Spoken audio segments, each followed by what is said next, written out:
ஆண்டவருடைய பரிசுத்த நாமம் மகிமைப்படுவதாக. உங்களோடு கூட இணைந்து கர்த்தருடைய நாமத்தை மகிமைப்படுத்தவும் அவருடைய வார்த்தைகளை சிந்திக்கவும் தெய்வம் அந்த கிருபைக்காக உங்கள் நடுவே கர்த்தரை ஸ்தோத்திரிக்கிறேன். அவர் ஸ்தோத்திரம் ஸ்தோத்திரம். காலை நேரம் தொடங்கி இந்த நேரம் வரைக்கும் ஆவியானவர் நம்மை நடத்தினது போல நாளை மறுநாளும் நம்மேல் அவருடைய மேகம் விரிக்கப்பட்டிருக்கட்டும். இந்த ராக்காலங்களிலே கர்த்தர் உங்களுக்கு தரிசனங்களையும் சொப்பனங்களையும் அருளி செய்வாராக. கர்த்தர் அம்மாவை கொண்டு 22-23 ஆண்டுகளுக்கு முன்னே இதே எல்லையில் ஊழியர்கள் கூடி வந்திருக்கும் பொழுது தீர்க்க தரிசனங்களை சொல்றது மட்டுமல்ல, தரிசனங்களை பார்த்து சொல்லுவார்கள். அந்த வகையை சார்ந்த ஒரு தீர்க்கதரிசியாக்கம் அம்பா, திண்டுக்கல் அம்பா. சிலர் ஆவியிலே நிரம்பி வார்த்தைகளை தருவார்கள். தீர்க்க தரிசனங்கள் தான், தீர்க்கதரிசி தான். ஆனால் தரிசனங்களை பார்த்து ஆவிக்குள்ளாகி அந்த தரிசனத்தை வார்த்தைகளாக மக்கள் மத்தியிலும் ஊழியர்கள் மத்தியிலும் கொண்டு போய் சேர்க்கிற சில தீர்க்கதரிசிகள் உண்டு. வேதாகமத்தை அடிப்படையாக்கினால் ஏசாயா தீர்க்கதரிசி தரிசனம் பார்த்து சொல்லுவார், எசேக்கியேல் தரிசனம் பார்த்து சொல்லுவார், எரேமியாவுக்கு எப்போதாவது கிடைக்கும். நம்முடைய வேதாகமத்தின் இறுதி புத்தகத்தை எழுதிய அப்போஸ்தலனாகிய யோவான் தரிசனம் பார்த்து அந்த புத்தகத்தை பதிவு செய்து தந்திருக்கிறார். பழைய ஏற்பாட்டின் காலத்திலே மோசே அவன் எழுதின 5 புத்தகங்களில் முதல் புத்தகம் ஆதியாகமம். அந்த புத்தகத்தை அவன் தரிசித்து தான் எழுதினான். யோபு ஆண்டவர் காண்பித்ததைத்தான் அந்த புத்தகத்தை மோசே பதிவு செய்தார். ஆகவே தீர்க்கதரிசிகள் என்று நாம் பார்க்கும் பொழுது 2 வகை இருக்கிறார்கள் என்பதை ஊழியர்கள் புரிந்து கொள்ள வேண்டும். ஒன்று, ஆவியிலே நிறைந்து ஆவியானவர் தருகிற வார்த்தைகளை வெளியே கொண்டு வந்து சேர்ப்பது. 2வது விஷன், தரிசனம் பார்த்து அந்த தரிசனத்தின்படி வார்த்தைகளை கொண்டு வருவது. இவ்விதமாக 22-23 ஆண்டுகளுக்கு முன்னே இதே ஸ்தலத்தில் ஊழியர்கள் கூட்டத்தில் அந்த அம்மாவை கொண்டு கர்த்தர் பேசினார். தரிசனம் பார்த்து சொன்னார்கள். நான் அதை உள்வாங்கிக் கொண்டேன்.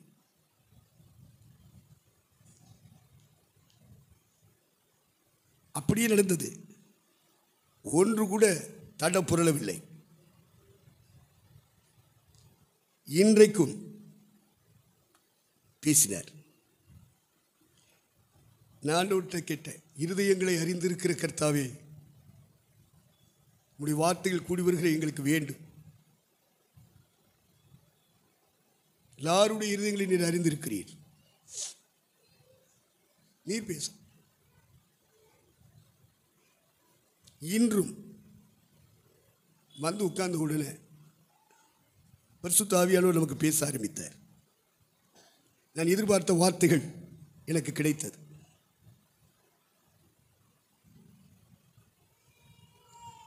அடுத்து தொடர்ந்து இருதயங்களை அறிந்திருக்கிறவர் பேசி இருக்கிறார் என்று எனக்கு நம்பிக்கை விசுவாசமும் உண்டு. 23 ஆண்டுகளுக்கு முன்னே சொன்னது நடந்தது. என் வாழ்க்கையில் நடந்ததை சொல்கிறேன், என் ஊழியத்தில் நடந்ததை சொல்கிறேன். தரிசனத்தில் பார்த்து பார்த்து பார்த்து சொல்லிக்கிட்டே வர்றாங்க. அப்படியே நடந்தது. இன்றும் கர்த்தர் இந்த 24வது ஆண்டின் துவக்க வேளையிலே தேவன் தெரிந்து கொண்ட தம்முடைய பாத்திரத்தை கொண்டு கர்த்தர் பேசியிருக்கிறார். எனக்கு பேசினதை நான் ஏற்றுக்கொண்டேன். அது நிறைவேறியது சத்தியமானால் இன்று பேசியதும் இந்த ஸ்தலத்தில், இந்த ஊழியத்தில், என் வாழ்க்கையில் நிறைவேறும்.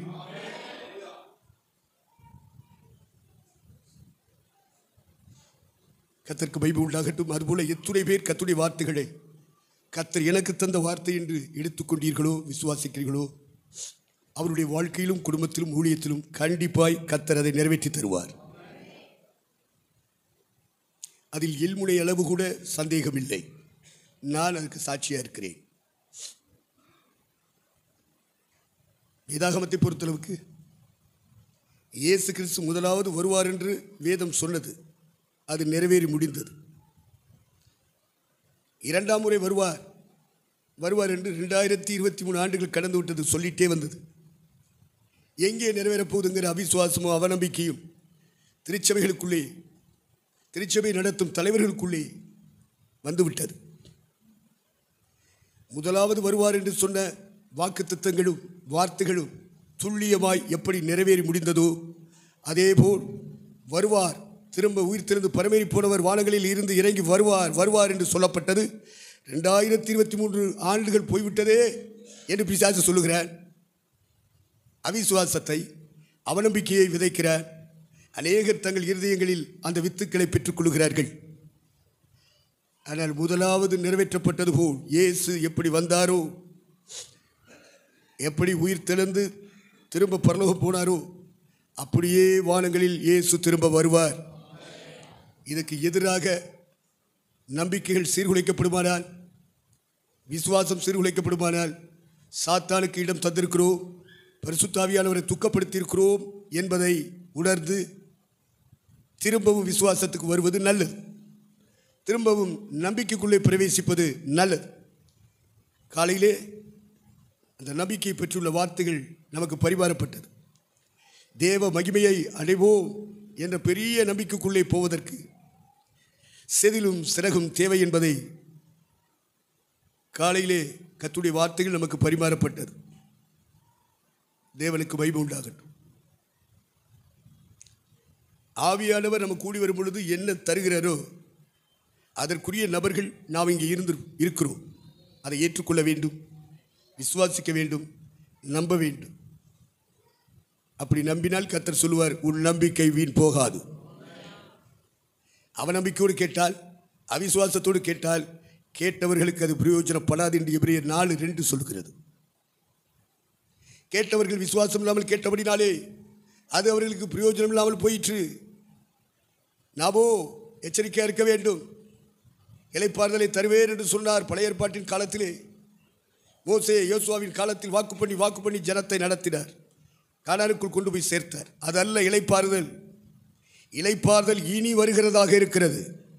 அதுதான் புதிய ஏற்பாட்டு திருச்சபை மக்களுக்கு கொடுக்கப்பட்ட வாக்குத்தத்தம் என்பதை எபிரேயர் 4ஆம் அதிகாரம் விவரிக்கிறது. ஆகவே இறைமக்கள், திருச்சபை நடத்துகிற திருச்சபை தலைவர்கள், தலைவிகள் பரிசுத்த ஆவியானவரோடு இணைந்தால் நம்மை அவிசுவாசத்துக்கு தப்புவிப்பார், அவன் நம்பிக்கைகளுக்கு தப்புவிப்பார். தேவனுக்கு மகிமை உண்டாகட்டும். கர்த்தர் உங்களையும் என்னையும் இந்த நாளிலும் ஏதோ தூரத்திலிருந்து கிரியை செய்கிறவராக இல்லாமல் நம் மத்தியில் இறங்கி வந்து பிரத்யட்சமாய் கிரியை செய்து கொண்டிருக்கிறார் என்பதை இன்றைக்கு வெளிப்பட்ட தீர்க்க தரிசனத்தின் மூலமாய் நான் உறுதிப்படுத்தப்பட்டேன். இதிலே கூடியிருக்கிறவர்கள் எத்துணை சகோதரிகள் சகோதரமார்கள்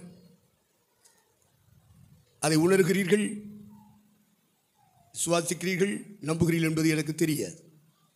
எனக்கு இந்த கூட்டம் ஆசீர்வாதம். ஒவ்வொரு கூடுகையிலும் கர்த்தர் பேசுகிறார், ஒவ்வொரு கூடுகையிலும் கர்த்தர் நம்மை வழி நடத்துகிறார். இனி ராக்காலங்களிலே நித்திரைக்கு போகும் பொழுது யார் தேவனோடு இணைந்து நித்திரைக்கு போகிறார்களோ அவர்களுக்கு தரிசனங்கள் வரும். கர்த்தரிடத்தில் ஒப்பு கொடுத்து விட்டு யார் நித்திரைக்கு போகிறார்களோ அவர்களுக்கு சொப்பனங்கள் வரும். இந்த வருடத்திற்கு நாம் செய்ய போகிற ஊழியங்களை, நாம் நிறைவேற்றப் போகிற கூட்டங்களை, நம்மை கொண்டு தேவன் செய்ய போகிற காரியங்களை ராக்காலங்களிலே தரிசனங்களிலே தெரியப்படுத்துவார், சொப்பனங்களிலும் தெரியப்படுத்துவார். நீங்கள் நித்திரைக்கு போகும்போது தேவ சமூகத்தில் சில நேரங்கள் ஒதுக்கி நீங்கள் உறவாடி விட்டு நித்திரைக்கு போக வேண்டும் என்று கேட்டுக்கொள்கிறேன். ஏனென்றால் தேவ சமூகத்திலே அப்படி ஒரு விண்ணப்பத்தை நான் வைத்திருக்கிறேன். அவர் கூடி வரும் பொழுது, அவர் நித்திரைக்கு போகிற வேளையில் அவருடைய எதிர்காலத்தை குறித்ததான தரிசனங்கள் அவர்களுக்கு தரப்பட வேண்டும், சொப்பனங்கள் தரப்பட வேண்டும். நான் ஆண்டவரிடத்திலே அந்த விண்ணப்பத்தை வைத்திருக்கிறேன். நிச்சயமாகவே கர்த்தர் வெட்கப்படுத்த மாட்டார். நம்பிக்கையோடும் எதிர்பார்ப்போடும் நித்திரைக்கு போவதற்கு முன்பு தேவ சமூகத்தில் இருந்து கொஞ்சம் உறவாடிவிட்டு நீங்கள் கடந்து போனால் சத்ருவின் கிரியைகள் முடங்கும். சாத்தானுடைய தந்திரங்கள் முறியடிக்கப்படும். அந்தகாரத்தின் வல்லமைகள் உங்கள் காலின் கீழாக்கப்படும். அவிசுவாசத்தின் வல்லமை இருக்கிற இடம் தெரியாமல் பறக்கும். கர்த்தர் வெளிச்சமாய் உதிப்பார். உங்கள் வாழ்க்கையிலும் உங்கள் குடும்பத்திலும் உங்களுடைய எதிர்காலத்திலும் கர்த்தர் தம்முடைய வெளிச்சத்தை உங்கள் மேல் உதிக்க பண்ணுவார். கர்த்தரே உனக்கு நித்திய வெளிச்சமாய் இருப்பார். தேவனுக்கு மகிமை உண்டாகட்டும். அப்போஸ்தலர்கள் 7ஆம் அதிகாரத்துக்கு நேராக உங்கள் கண்களை திருப்புங்கள். நமக்கு பரிச்சயமான பகுதி ஆபிரகாம். 7ஆம் அதிகாரத்தில் 2ஆம் வசனத்திலிருந்து தொடர்ந்து வாசிக்கலாம்.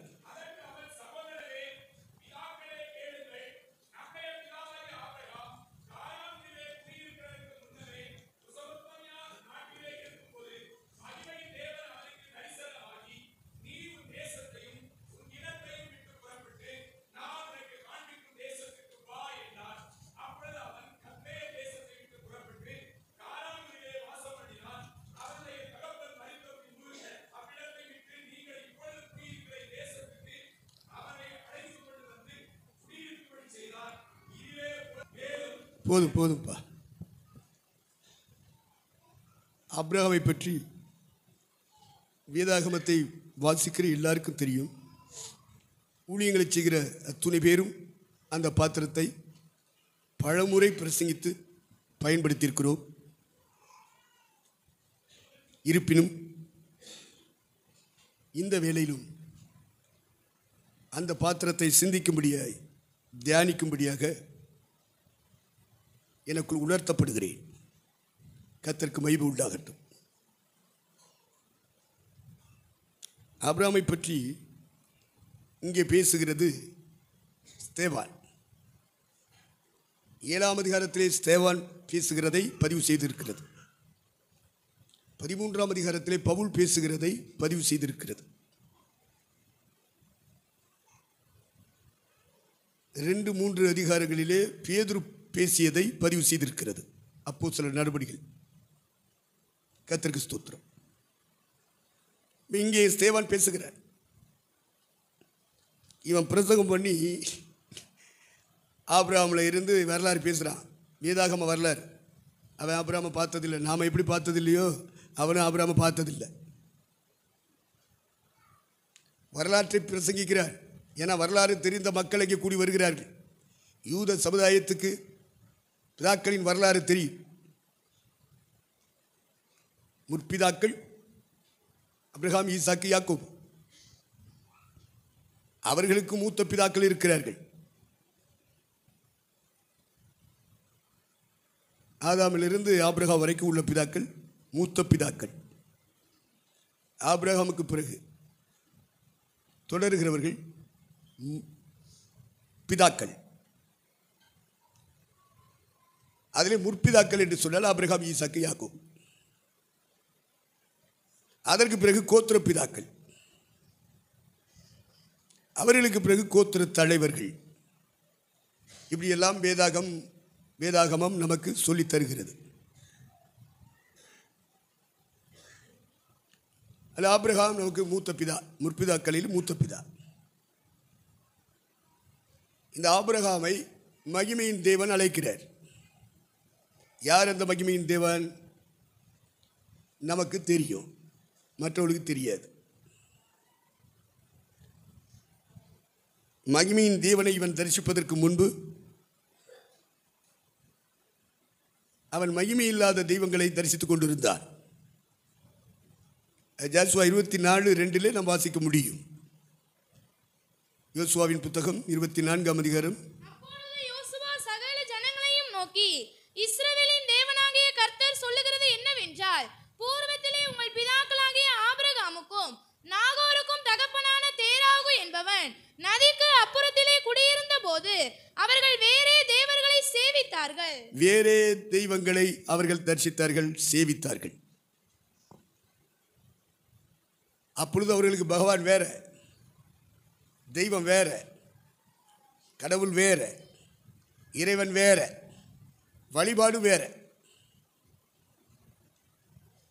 நம்முடைய பிதாவாகிய ஆபிரகாம் காரானூர் என்ற ஆரானூருக்குள்ளே குடியிருப்பதற்கு முன்னமே மெசொப்பொத்தேமியாவிலே குடியிருக்கும் பொழுது மகிமையின் தேவன் அவனுக்கு தரிசனமானார். அப்போ அவனுக்கு தெய்வம் வழிபாடு எல்லாம் வித்தியாசமாக இருந்தது. மெசொப்பொத்தேமியாவில் ஊர் என்கிற கல்தேய மொழி பேசுகிற தேசம். அவன் துவக்கத்திலே கல்தேய மொழி பேசினான். அவனுக்கு ஊருக்கு பேரே ஊர். உன் பேர் என்ன, ஊர் பேர் என்னப்பான்னு கேட்டால் என் ஊர் பேர் ஊரும்பா. ஊர் நம்மெல்லாம் போய் கேட்டு இவன் இப்படி சொன்னான்னா நமக்கு சங்கடமாக இருக்கு. ஏன்னா ஊர் பேர் கேட்டால் ஊருங்கிற நமக்கு கஷ்டமாக தான் இருக்கும். ஊர் என்கிற கல்தியர் தேசத்திலே மெசொப்பொத்தேமியாவிலே குடியிருக்கும் பொழுது மகிமையின் தெய்வம் வெளிப்பட்டார். அதற்கு முன்பு எந்த தெய்வத்தை வெளிப்பட்டார், என்ன வழிபாடு செய்தார்? எல்லாம் உருவ வழிபாடு, அதான் வேற தேவர்கள், சிலை வழிபாடு. இறைவன் அப்படி இருப்பார், இறைவன் இப்படி இருப்பார் என்று கற்பனையினாலே உருவங்களை செய்து, விக்கிரகங்களை செய்து, சிலைகளை செய்து வழிபடக்கூடிய தேசத்தில், குடும்பத்தில் அவன் பிறந்து வளர்ந்தது மட்டுமல்ல, பாரம்பரிய கதைகள் சொல்லுகிறது அவங்க குடும்ப தொழிலே பிஸ்னஸே சாமி சிலை செஞ்சு விற்று சாப்பிடு.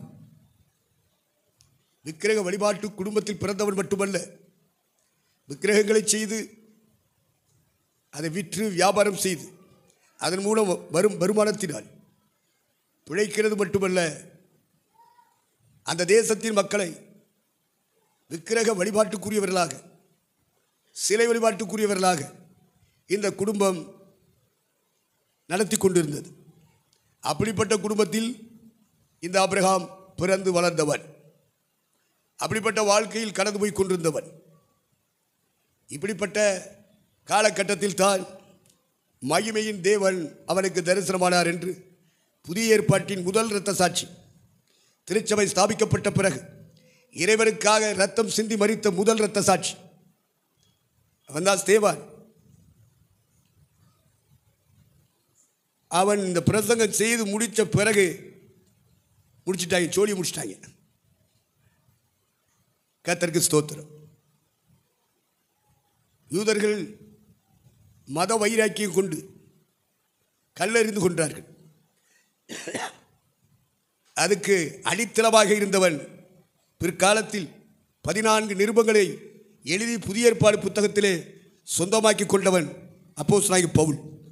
அவன்தான் ஸ்தேவானை கொலை செய்வதற்கு, இரத்தம் சிந்த வைப்பதற்கு, இந்த பூமியை விட்டே அவனுடைய வாழ்க்கையை துடைப்பதற்கு அடித்தளமாக இருந்தவன் இந்த பவுல். ஆகவே அவன் பிரசங்கத்தை துவக்குகிறான். பிரசங்கத்தின் இறுதியில் இப்படி நடக்கும் என்பது அவனுக்கு தெரியாது.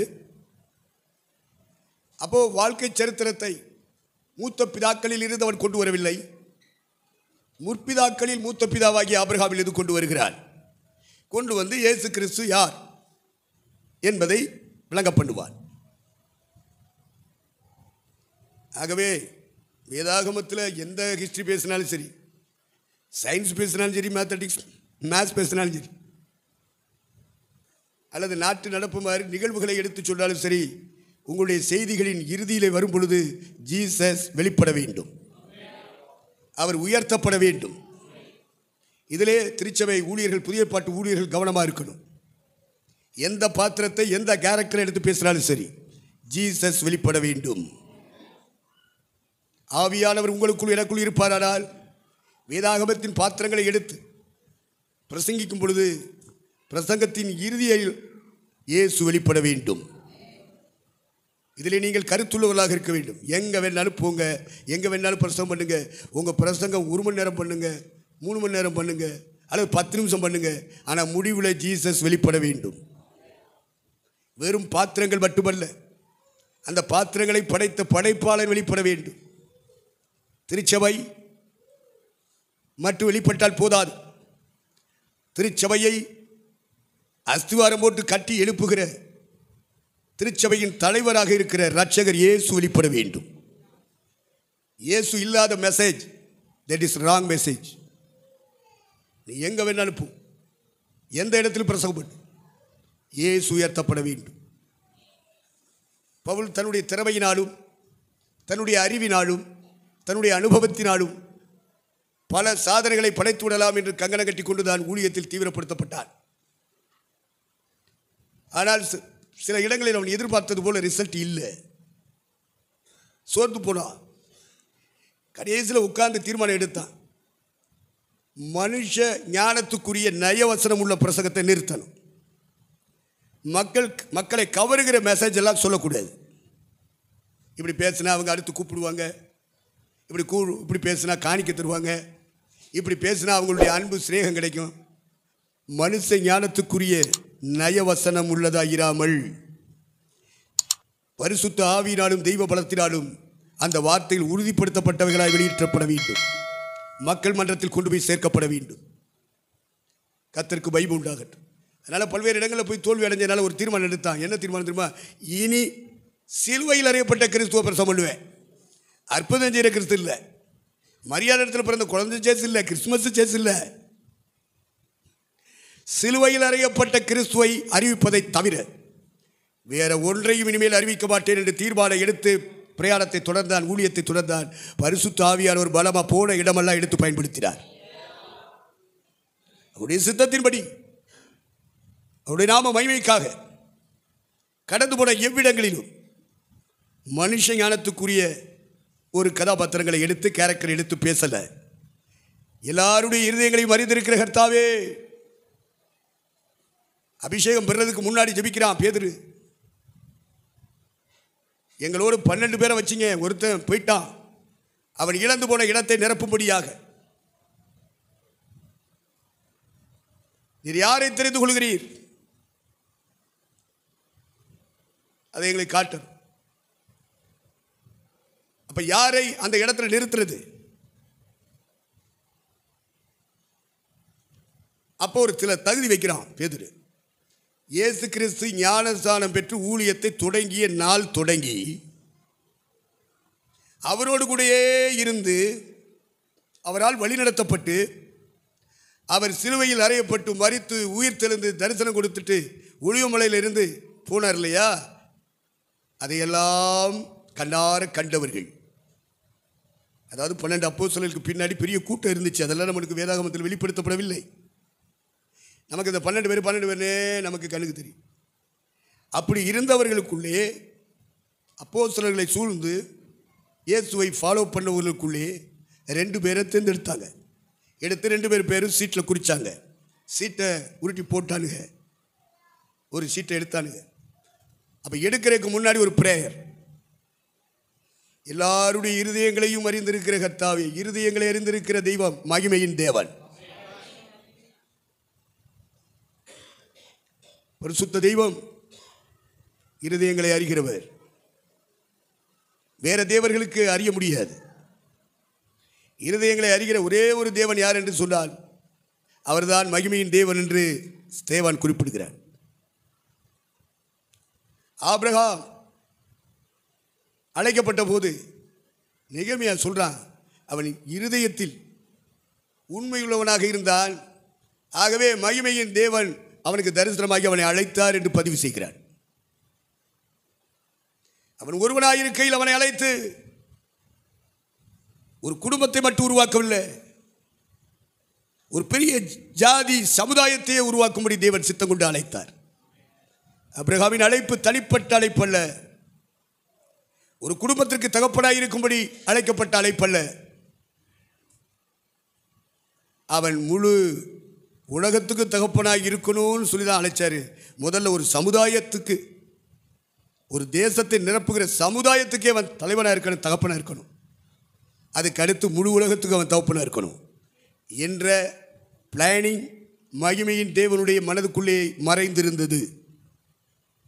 காலங்கள் நிறைவேறும் போது விளங்கும் நியமம், காலச்சக்கரம் சுழல சுழல யாரை இந்த பூமியிலே கர்த்தர் அழைத்தாரோ, யாரை தேவன் தெரிந்து கொண்டாரோ, அவர்கள் வாழ்க்கையிலே மேடுகள் வரும், பள்ளங்கள் வரும். சில நேரங்களே உயர்ந்து காணப்படுவார்கள், மேடு ஏறுவார்கள், மலை ஏறுவார்கள். சில நேரங்களிலே பள்ளத்தாக்குள்ளே இறங்குவார்கள், வெளியே தெரியாது, வெளி உலகத்துக்கு தெரியாது. இறங்கிட்டான் விழுந்துட்டான்னு சொல்லிட்டு இருப்பான், சொல்லட்டும். இறங்கினவன் திரும்ப ஏறி வருவான். அப்ப எல்லாருக்கும் தெரியும் உயிர் மீட்சியை கர்த்தர் கொடுப்பார். திரும்ப ஜீவன் இறங்கும். கர்த்தர் பள்ளத்துக்குள் இறங்கினவர்களை கர்த்தர் வெளியே கொண்டு வருவார். இஸ்ரேலிய மக்களுக்கு வாக்களிக்கப்பட்ட தேசம் அப்படிப்பட்ட தேசம் என்று பரிசுத்த ஆவியானவர் மோசேக்கு சொல்லி இருந்தார். அது வானத்தின் தண்ணீரை குடிக்கும், பாலும் தேனும் ஓடுகிற தேசம், இறைவனுடைய கண்கள் வைக்கப்பட்ட தேசம். அடுத்து மலைகளும் பள்ளத்தாக்கும் உள்ள தேசம். அப்ப மேடும் வரும், பள்ளமும் வரும். புரிந்து கொண்டுதான் இறை மக்கள், இறை தூதர்கள் வேதாகமத்தை கையில் எடுத்து பிரசங்கிக்க வேண்டும். பரிசுத்த ஆவியானவர் உங்களுடைய ஆவி ஆத்துமாவில் இருக்கிற சோர்வுகளை மாற்றுவாராக. அது நிமித்தம் வந்த மனபாரங்களையும் வேதனைகளையும் இந்த கூட்டத்தின் முடிவுக்குள்ளே கர்த்தர் எடுத்து போடுவாராக. தேவனுக்கு மகிமை உண்டாகட்டும். ஆபிரகாமை மகிமையின் தேவன் தரிசனத்தில் அழைத்தார். அப்ப எல்லாருடைய இருதயங்களை அறிந்திருக்கிற கர்த்தாவேன்னு சொல்லி சீட்டு போட்டு ஒருத்தரை தேர்ந்தெடுத்து 11 அப்போஸ்தலரோடு கூட 12வது அப்போஸ்தலனை சேர்த்துட்டாங்க. அப்பெல்லாம் பவுல் ரட்சிக்கப்படலை, பவுல் ஞானஸ்நானம் எடுக்கலை, பவுல் பரிசுத்தாவி பெறலை. இந்த அப்போஸ்தலர்களை கொண்டு அடையாளங்களையும் அற்புதங்களையும் கர்த்தர் தேசத்திலே செய்தார். அப்ப பவுல் ரட்சிக்கப்படவே இல்லை. அப்ப பரிசுத்த ஆவியானவர் சொல்லுகிறார் அப்போஸ்தலர்கள், அப்போஸ்தலர்கள் என்று சொல்லுவார். ஏன்னா சிலர் அப்படி வியாக்கியானம் சொல்லுவாங்க, பவுல் பின்னாடி வந்திருக்கான், அவனை கொண்டு பெரிய காரியம் நடந்துச்சு, அதனால அவன் தான் 12வது அப்போஸ்தலன். இல்லை இல்லை, அது வேதாகமத்தை சரியாய் படிக்காதவர்கள் சொல்லுகிற வார்த்தை. முறையாக வேதத்தை படித்து அவர்கள் பிரசங்கிக்கிறவர்களாக வந்திருந்தால் அப்படி சொல்ல மாட்டார்கள். தேவனுக்கு மகிமை உண்டாகட்டும். நீ எப்படி சொல்லியிருக்கியோ ஒரு மாதிரி பார்க்குறிய, கர்த்தருக்கு ஸ்தோத்திரம். வேதாகமத்தை படியுங்கள். பழைய ஏற்பாட்டிலே வரலாறுகள் நிரம்பி இருக்கிறது, படியுங்கள். புதிய ஏற்பாட்டிலே 4 சுவிசேஷங்களிலே இரட்சகர் இயேசு கிறிஸ்துவினுடைய வரலாறுகள் பதிவாயிருக்கிறது, படியுங்கள். திருச்சபை பரிசுத்த ஆவியின் மூலமாய் பிறந்த பிறகு அதற்குள்ளே ஆவியானவர் அப்போஸ்தலர்களை கொண்டு பயன்படுத்திய விதங்களையும் அவர்களை நடத்திய பாதைகளையும் பதிவு செய்திருக்கிறது அப்போஸ்தலர் நடவடிக்கைகள், படியுங்கள். அதற்கு பிறகு பவுல் சந்திக்கப்படுகிறார் தமஸ்கு பட்டணத்தின் வாசலிலே. சவுலே சவுலே, நீ ஏன் என்னை துன்பப்படுத்துகிறாய்? முள்ளில் உதைக்கிறது உனக்கு கடினமாவே என்கிற ஒரு சத்தம் அவனுக்கு கேட்கிறது. அவனை சுற்றி பேரொளி பிரகாசிக்கிறது. நேரம் என்ன, இருட்டா? இல்லை, மத்தியான நேரம், உச்சி வெயில். அந்த வெளிச்சத்துக்கு மேலே ஒரு ஒளி பிரகாசிக்கிறது. அந்த ஒளியின் வல்லமையினாலே, பிரகாசத்தினாலே அவருடைய பார்வை பறிபோனது, குருடனாக மாறினார். அதனாலே அவன் கீழே விழுந்தார்.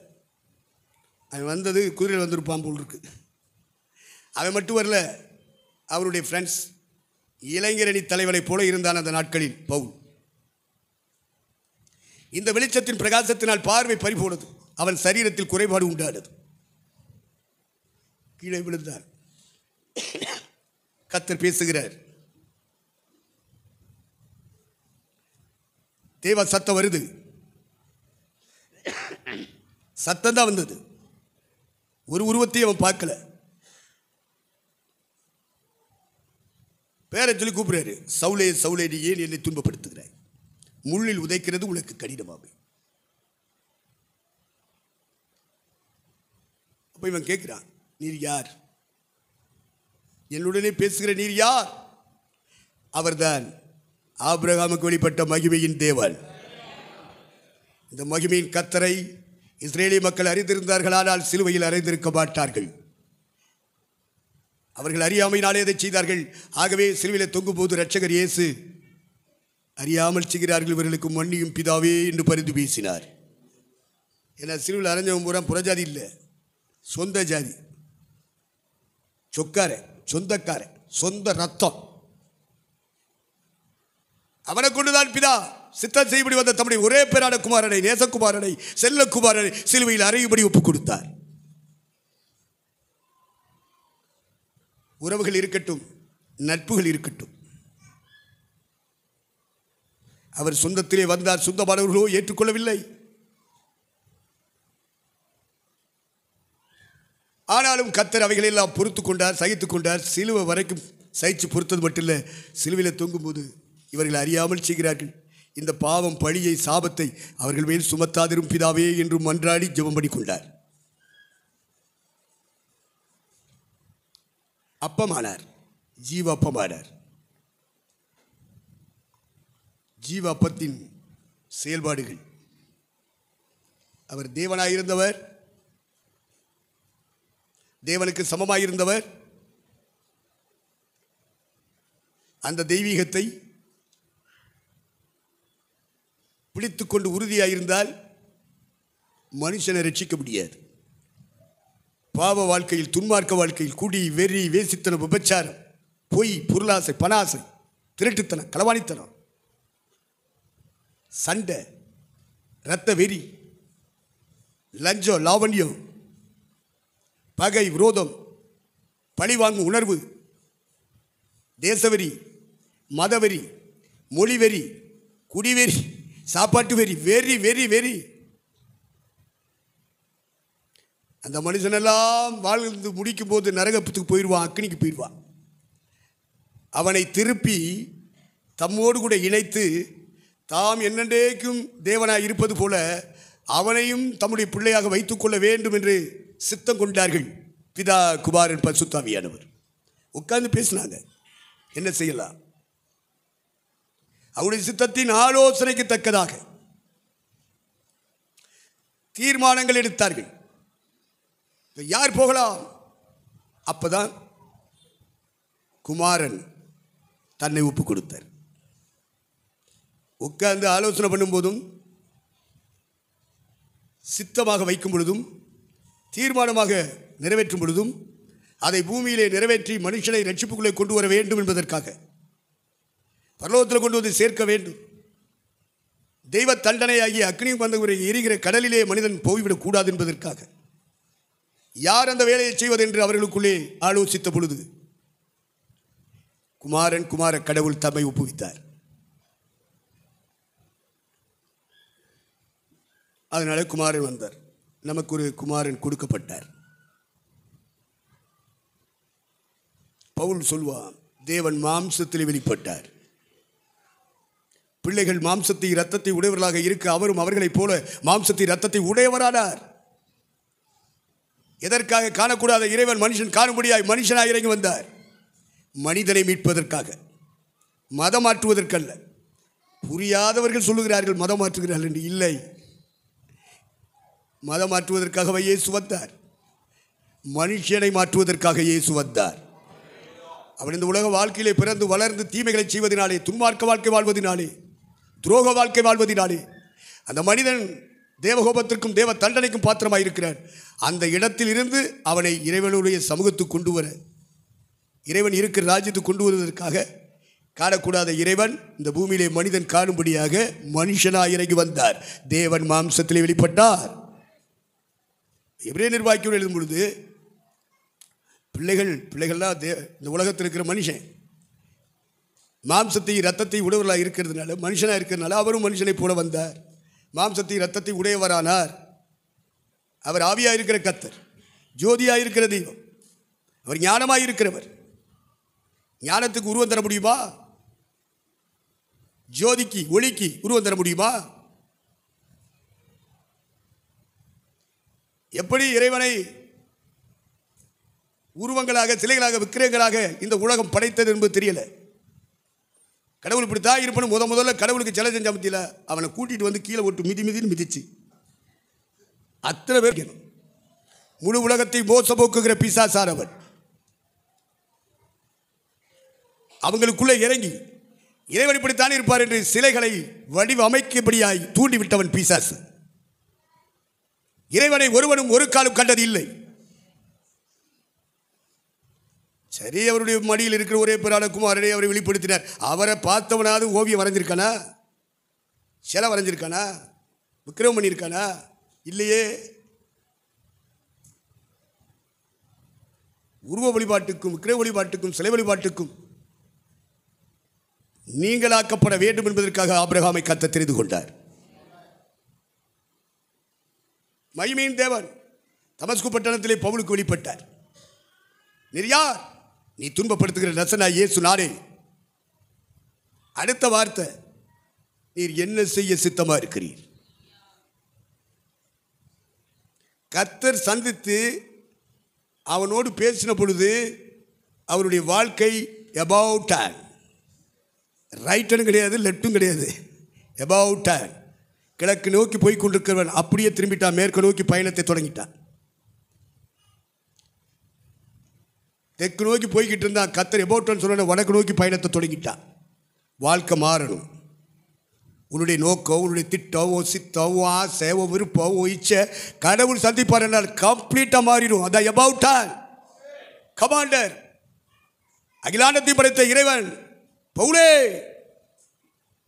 சந்தித்தார். சத்தம் கேட்டான், உருவத்தை பார்க்கல, திரும்பிட்டான். அவன் பெந்தோஸ்காரங்களை எல்லாம் அழிச்சுக்கிட்டு ஒழிச்சுக்கிட்டு இருக்கான். அதான் தமஸ்கு பட்டணத்தில் இருக்கிற பெந்தோஸ்காரன் போர் தள்ளுறதுக்காக ஒரு டீமாக வர்றான், இளைஞரணி தலைவராக வர்றான். அவனுடைய கொள்கை என்ன? யெகோவா,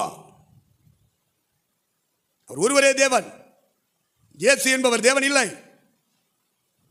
அதுதான் அவனுடைய முழக்கம். குறிப்பிட்ட கொள்கைக்கு அவன் தலைவன், அதை நம்புகிற கூட்டத்திற்கு அவன் தலைவன். அவருடைய நோக்கம் இயேசுவை இறைவனாக ஏற்றுக்கொண்டவர்களை அடிக்கணும். இல்லையா தோத்திரம் சொல்லி எங்க கூடி ஜெபம் பண்ணாலும் அவங்களை உதச்சி எல்லாத்தையும் சேதனடிக்கணும். சவுல் எண்ணப்பட்டவன் சீறி பாய்ந்தான். எதுக்கு எதிராக?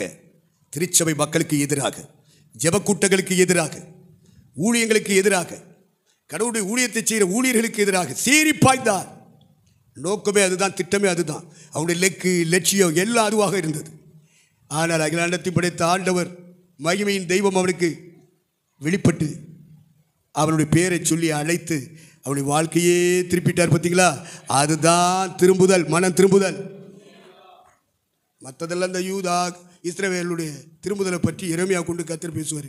கள்ளத்தனமாக மனம் திரும்புகிறாங்களா? அது என்ன மனம் திரும்புதலோ தெரியாது. மனம் திரும்புதல் தான் கள்ளத்தனமாக திரும்புறது. மனம் திரும்பின கூட்டத்துக்குள்ளே மனம் திரும்பிட்டே சொல்லி ஜாயின் பண்ணிக்கிறது. இப்படியும் சிலர் இருக்கிறார்கள். இப்படிப்பட்ட சகோதரிகளை, சகோதரமார்களை பரிசுத்தாவி சொல்கிற பக்க வழியாய் நுழைந்த சகோதரர்கள் ஞானஸ்தானத்தின் வழியாக அவர்கள் உள்ளே திருச்சபைக்குள்ளே வந்து விடுவார்கள். உதாரணமாக புரிந்து கொள்ள வேண்டுமானால் பல ஜாதியான அந்நிய ஜனங்கள் இஸ்ரவேல் ஜனங்களுக்குள்ளே இருந்தார்கள். அவர்கள் கானானை சுதந்திரிக்கும்படி இஸ்ரவேல் மக்கள் வரும்போது அந்த லட்சோப லட்ச ஜனங்களுக்குள்ளே இவர்களும் கலந்து கொண்டார்கள். அவர்களுக்குள்ளே வந்த இச்சை, அவர்களுக்குள்ளே இருந்த விருப்பம், அவர்களுக்கு இருந்த ஆசையெல்லாம் கூட இருக்க இஸ்ரேலிய மக்களுக்கு வெளிப்படுத்த அவங்களும் கெட்டு போனாங்க. இப்படிதான் பிசாசு திருச்சபைகளை மோசம் போய்க்கு கொண்டு இருக்கிறார். பக்க வழியாய் நுழைந்த சகோதரர்கள் சகோதரிகள் சபைகளுக்குள்ளே இருப்பார்கள். உண்மையாய் மனம் திரும்பினவர்கள், உண்மையாய் மறுபடி பிறந்தவர்கள், உண்மையாகவே உயிர் திறந்த கர்த்தரை இயேசுவை ஜீவனாய் பெற்றுக்கொண்டவர்கள். இப்படிப்பட்டவர்களுக்கு ஜாக்கிரதையாக இருந்து விலகி ஜீவிக்கணும்.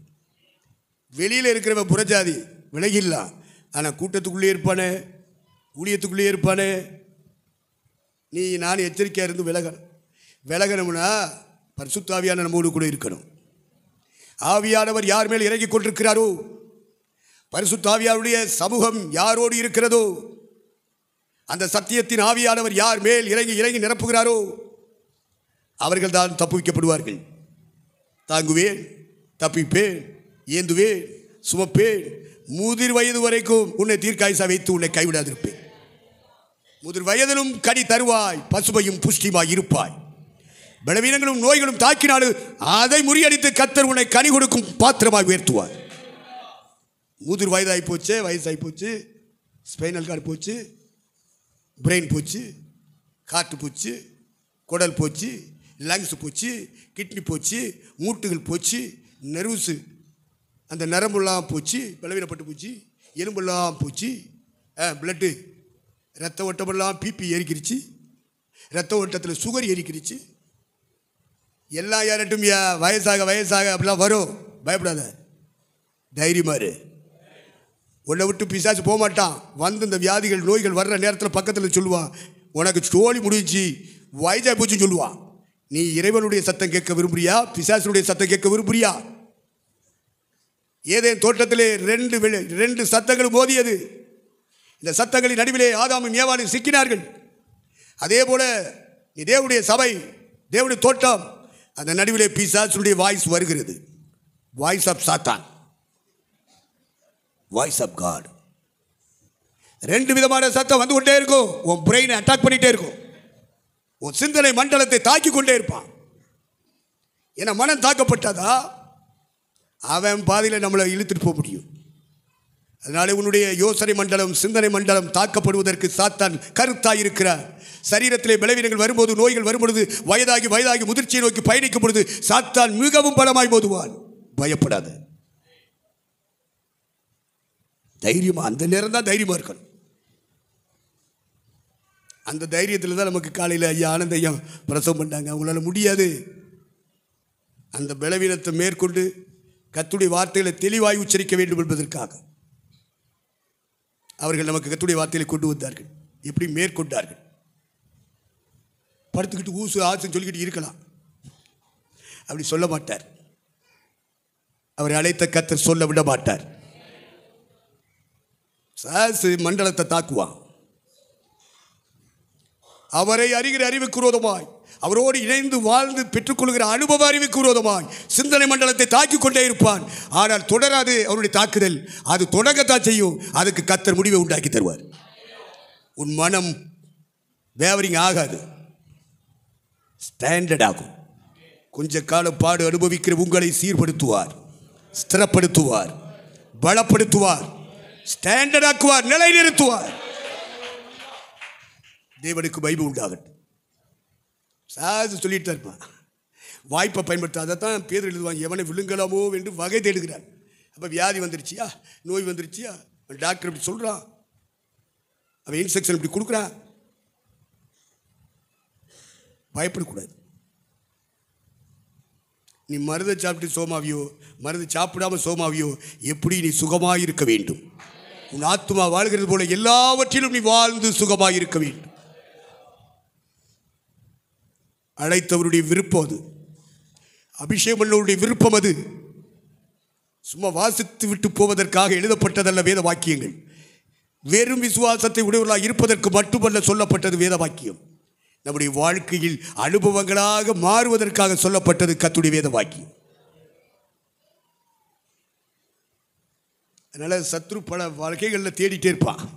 எந்த இடத்துல இவன் மனசை தாக்கலாம், இவனை பயமுறுத்தலாம், இவனுக்குள்ளே இருக்கிற விசுவாசத்தை வெளியே கொண்டு வரலாம், இவனுக்குள் இருக்கிற நம்பிக்கையை வெளியே கொண்டு வரலாம் என்று முயற்சிப்பவன் தான் சாத்தான்.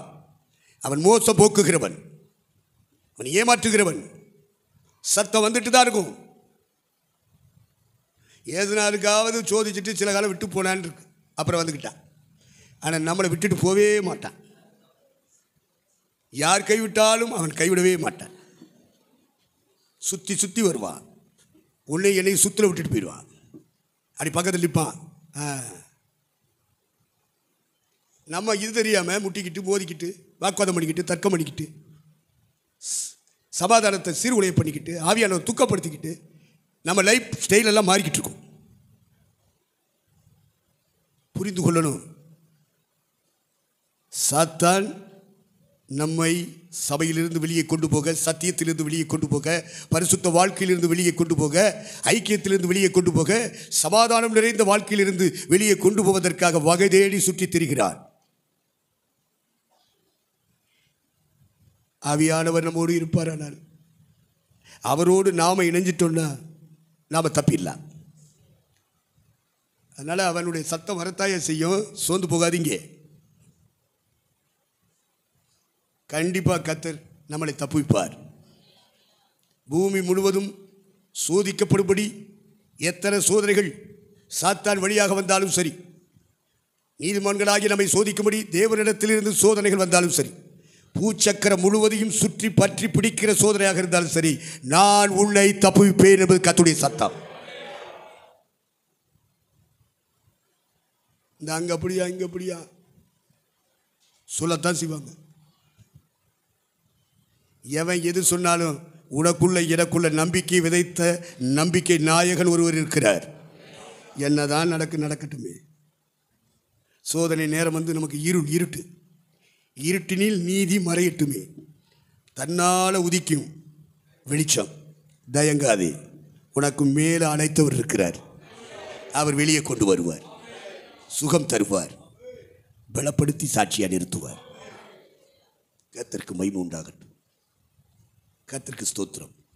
ஆகவே மகிமையின் தேவன் தரிசனமாகிறார் ஆபிரகாமுக்கு. எந்த சூழலில் எப்படிப்பட்ட வாழ்க்கை வாழ்ந்து கொண்டிருக்கும் பொழுது சிலை வழிபாடு, சிலைகளை செய்து பிஸ்னஸ் பண்ணி சாமி சிலையை கொண்டு வித்துட்டு அதை வச்சு வாழ்க்கை நடத்துகிற, பிழைப்பு நடத்துகிற ஒரு தொழில் செய்கிற குடும்பத்தில் பிறந்தவன் ஆபிரகாம். அதைத்தான் யோசுவா பதிவு பண்ணதை வாசிக்க கேட்டோம். நதிக்கு அப்பாலே வாழ்ந்து கொண்டிருக்கும் பொழுது வேற தேவர்களை சேவித்தார்கள். யார்? நம்முடைய பிதாக்கள் என்று பதிவு செய்கிறார் யோசுவா. அப்படிப்பட்டவனுக்கு மகிமையின் தேவன் தரிசனமாகிறார். யூப்ரட்டிஸ், டைக்ரீஸ் நதிகள் ஏதேனில் இருந்து ஓடி வரும் ஒரு நதியிலிருந்து 2 கிளைகளாக பிரிகிறது. இன்னும் 2 கிளைகள் பிரிகிறது. 4 நதிகள் ஒரு நதியிலிருந்து பிரிந்து 4 கிளை ஆறுகளாக ஓடுகிறது. அதில் யூப்ரட்டிஸ், டைக்ரீஸ் ஒரு இடத்துல ஒன்றா ஓடி வந்து 2 பிரிக்குது. நடுவில் பூமி இருக்கு. அந்த பூமிக்கு பேர் தான் மெசொப்பொத்தேமியா. மெசொப்பொத்தேமியாவிலே குடியிருக்கும் போது மகிமையின் தேவன் அவனுக்கு தரிசனமாகி, ஆபிரகாமே, நான் உனக்கு ஒரு தேசத்தை தருவேன், நீ புறப்பட்டு வா, உன் தேசத்தையும் உன் இனத்தை விட்டு வா அழைத்தார். திருச்சபை ஊழியர்கள் கூடி வரும் பொழுது புரிந்து கொள்ள வேண்டும், கர்த்தர் உடைய அழைப்பு நமக்கு வர வேண்டும், வந்திருக்க வேண்டும். ஊழியர்களாக கூடும் பொழுது என்னை கர்த்தர் அழைத்தார் என்கிற நிச்சயத்தை நீங்கள் சாட்சியாக சொல்ல வேண்டும்.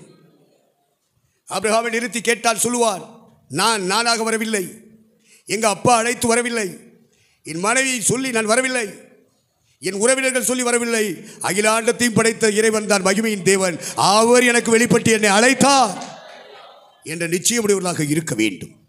அப்பதான் பிசாசை ஜெயிக்க முடியும். சாத்தான் சுத்திட்டே இருப்பான். நான் நிச்சயமில்லாதவராக ஓடேன் என்று சொன்னார் பவுல். அழைப்பு நிச்சயம் அவசியம். அழைக்கப்பட்டவன் பரிசுத்த பவுல், அதுபோல ஆபிரகாம். ஒரு அழைப்பு, ஒரு சத்தம், இதெல்லாம் கேட்டு ஒரு தரிசனம் அவனுக்கு புறப்பட்டு வரலாம். ஆனால் கர்த்தர் என்ன சொல்கிறாருன்னா, சிலர் பாதியை கேட்குறா, மீதி விட்டுற. கிற்கோழிப்பள்ளிய பெரிய திட்டத்தோடு அழைக்கிறார் ஆண்டவர். மனசில் பிளான் வச்சு தான் அழைக்கிறார். அழைக்கப்பட்டவனுக்குள்ளே பிளான் இருக்கோ இல்லையோ, ஆனால் அழைத்தவருக்குள்ளே பிளான் இருக்கிறது, திட்டம் இருக்கிறது, தீர்மானம் இருக்கிறது, சித்தம் இருக்கிறது.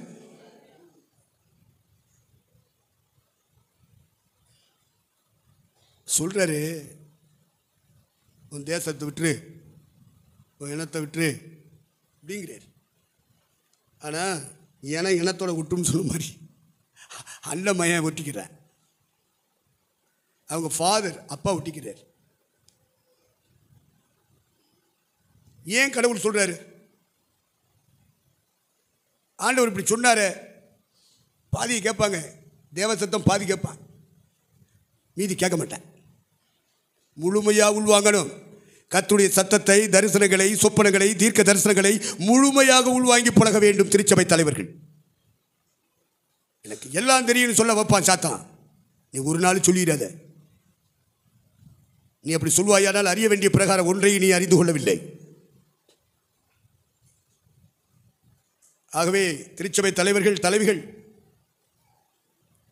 நல்ல நிச்சயமுடையவர்களாக இருக்க வேண்டும். எதை குறித்து? முதலாவது, கர்த்தர் என்னை சந்தித்தார், கர்த்தர் என்னை ரட்சித்தார், கர்த்தர் என்னை அபிஷேகம் பண்ணார், கர்த்தர் என்னை அழைத்தார், கர்த்தர் தான் இந்த ஊழியத்தில் கொண்டு வந்து வைத்திருக்கிறார் என்று நிச்சயப்படுத்திக் கொள்ளணும். இல்லை சாத்தானை ஜெயிக்க முடியாது. நிச்சயத்தோடு ஓட வேண்டும். சாத்தானை ஜெயிக்கிறதுக்கு அது ஒரு பிரதானமான ஒரு கருவி. நிச்சயம். கர்த்தருக்கு மகிமை உண்டாகட்டும். இனத்தை விடுன்னு சொன்னார், விடலை. ஒன்று அவங்க ஓட்டிக்கிட்டாங்களா, இல்லை இவனுக்கு மனம் இல்லையா தெரியல, எப்படியோ இழுத்துக்கிட்டு போயிட்டேன்.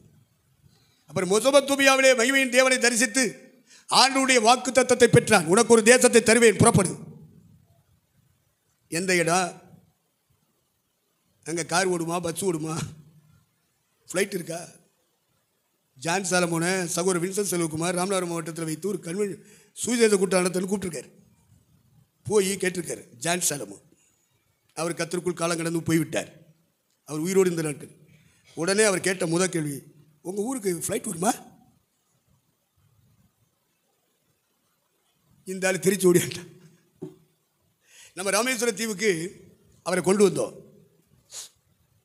பஸ்டாண்டு பக்கத்தில் பெரிய அளவில் இடங்களை சுத்தம் பண்ணி மேடைகளை அமைச்சு அவரை கொண்டு சுவிசேஷ கூட்டம் வச்சோம். முதல் நாள் அவருடைய சகோதரர் ஒருவர் பேசினார், உடன் பிறந்த சகோதரர். தொடர்ந்துள்ள நாட்களில் சகோதரர் ஜான் சாலமோன் பேசினார்.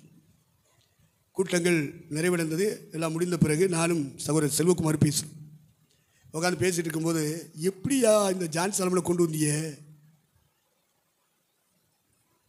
கழுத்தில் ஒரு செயின் போட்டுப்பார், கையில் மோதிரம் போட்டுப்பார். உங்கள் மேலே கிருபாசனம் மேடைக்கு வந்தோன்னு அதை காணுமே. ஹல்லேலூயா அப்படின்னா அந்த செயின் அப்படி ஓடிடுவேன். கழுத்தில் எடுக்கிற செயின் அப்படின்னா கையில் மில்லுவேன். கிளாரடிக்கு ரிங்கு மோதுரா. எப்படி கூப்பிட்டீங்க? அதெல்லாம் ஒன்றையும் காண. கலட்டி பெட்டிக்குள்ள வச்சுட்டு வா. சொல்ல ஆகும், கட்டையிட நிற்கும். அடுத்தது நான் போய் கேட்டேன், உங்கள் ஊருக்கு ஃப்ளைட் வருமானு கேட்டார். இங்கே எப்படி வந்தார்? அதுதான் மகிமையின் தேவனுடைய கிரியை, சர்வவல்லவருடைய கிரியை. இந்த தீவு மக்களுக்கு அந்த ஆள் பெற்றுக்கொண்ட கிருபை, அழைப்பு, அபிஷேகம் வெளிப்பட வேண்டும் என்று தேவன் சித்த வைத்தார், கொண்டு வந்தார், பயன்படுத்தினார், மகிமைப்பட்டார். கர்த்தருக்கு ஸ்தோத்திரம். அப்படியே ஆஃப் ஆயிட்டார் சகோதரர் வின்சென்ட் செல்வகுமார். இருக்கார், ராம்நாள் இருக்கார். கர்த்தருக்கு ஸ்தோத்திரம். மகிமையின் தேவன் ஆபிரகாமுக்கு தரிசனமாகி அழைத்து கொண்டு போகிறார். தான் போகுமிடம் இன்னதென்று அறியாமல் புறப்பட்டு போனான் என்று எபிரேய நிருபக்காரன் 11ஆம் அதிகாரத்தில் பதிவு செய்கிறார். அங்கே பஸ் ஓடுமா, கார் ஓடுமா, ஃப்ளைட் ஓடுமா, ட்ரெயின் இருக்குமா, பஸ் ஸ்டாண்டு இருக்கா, பள்ளிக்கூடம் இருக்கா, காலையில் பால் கிடைக்குமா, காப்பி குடிக்கணுங்களா, இதெல்லாம் கர்த்தர்ட்ட உட்காந்து விசாரிச்சுட்டு இருக்கல. கர்த்தருடைய சத்தம் கேட்டான், புறப்பட்டான். எதை தள்ளணுமோ தள்ளாமல் இழுத்துக்கிட்டு வந்துட்டான். ஆரானூர் அவருடைய பயணத்திலே ஆரான் என்ற இடத்துல இவர்கள் அப்போ தங்கி தங்கி தான் போகணும். அவங்க போய் சேர வேண்டிய ஊருக்கு, இடத்துக்கு தங்கி தங்கி போகணும். அப்படி தங்கி தங்கி போகும்போது ஆரானில் வந்து தங்கி விட்டார்கள். இருட்டிருச்சுன்னா பயணிச்சு போயிட்டே இருப்பாங்க. இருட்டிருச்சுன்னா அந்த இடத்துல படுத்துருவான், அந்த ஊர்லேயே தங்கிடுவான். இப்படி தான் தங்கி தங்கி தங்கி எந்த ஊருக்கு போகணுமோ அந்த ஊருக்கு போய் சேருவாங்க. அந்த காலத்தில் இப்போ உள்ளது மாதிரி இல்லை. அந்த காலத்தை புரிந்து கொண்டு பைபிளை படிக்கணும். இந்த காலத்தை புரிந்துக்கிட்டு படிச்சிங்கன்னா உங்களுக்கு இடரல் உண்டா? ஆபிரகாம் தன் தகப்பனாகிய தேராகு, தன் துணைவியராகிய சாரன், தன் அண்ணன் மகனாகிய லோத்து இவர்களோடு பயணித்து ஆரானில் தங்கிட்டான். ஆண்டவர் வெயிட் பண்ணுறார். எவ்வளோ நாளைக்கா வெயிட் பண்ணுவார்? தரிசனம் பார்த்துட்ட, அழைக்கப்பட்டுட்ட. ஆண்டவர் இதுவரைக்கும் நடத்திட்டு வந்தது, ஆறான் வரைக்கும் நடத்திட்டு வந்தது கர்த்தர். நீ கேட்டு கேட்டு வரலை, விசாரித்து விசாரித்து வரலை. போகுமிடம் இன்னதென்று அறியாமலே நீ வந்துட்ட. யார் நடத்துனது? அழைத்தவர். இத்தனை வருஷம் எப்படிங்க இந்த ஊழியத்தை செய்றீங்க? இந்த மக்களுக்கு மத்தியில் எப்படிங்க பிள்ளைங்களை படிக்க வைக்கிறீங்க? எப்படிங்க பிள்ளைங்களுக்கு கல்யாணம் பண்ணி கொடுத்தீங்க? எப்படிங்க இடம் வாங்கினீங்க? எப்படிங்க கட்டடம் கட்டினீங்க? எப்படி எப்படி எப்படி இது எப்படி ஆகும்? மனுஷரால் கூடாதவைகள் அழைத்தவராலே கூடும்.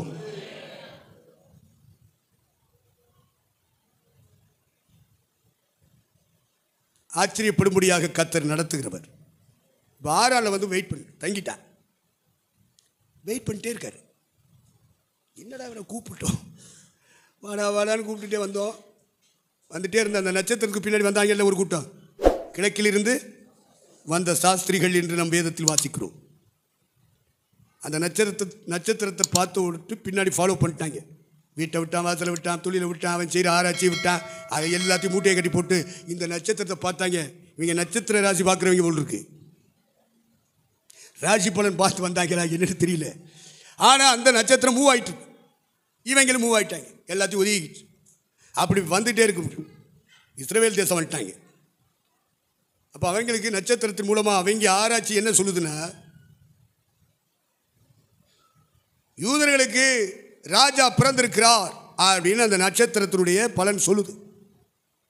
அப்படியா போகும்டா, அது மேற்காசியாவா மத்திய ஆசியாவா? ஏன்னா இவங்க கிழக்கு ஆசியாவிலேருந்து போகிறான். கிழக்கிலிருந்து சாஸ்திரிகள், அவன் சீனாக்காரனா, இந்தியாக்காரனா, இலங்கைக்காரனா, இந்தோனேசியாக்காரனா, சிங்கப்பூர்காரனா, மலேசியாக்காரனான்னு தெரியாது. இதெல்லாம் கிழக்காசிய நாடுகளை சார்ந்தது.